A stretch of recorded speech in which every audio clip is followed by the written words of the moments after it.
Jeshi la Iran limesema limezidhalilisha Marekani na Israel katika taarifa iliyotolewa baada ya kutangazwa kwa makubaliano ya kusitisha mara moja vita kati ya Marekani, Israel na Jamhuri ya Kiislamu ya Iran.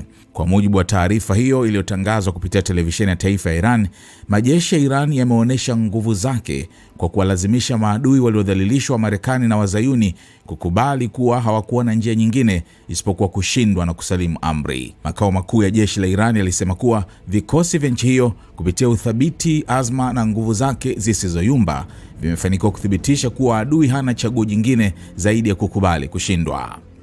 Wakati huo, rais wa Marekani Donald Trump amesema mashambulizi ya kijeshi dhidi ya Iran yanaweza kurejea iwapo Tehran haitofikia makubaliano ya mwisho kuhusu mpango wake wa nyuklia na Washington.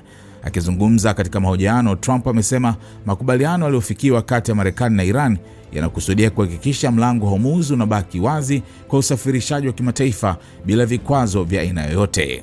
Trump pia alitoa kauli kali dhidi ya waziri mkuu wa Israel Benjamin Netanyahu, akimtaja kama kiongozi mgumu kushughulika naye katika masuala ya kisiasa na usalama.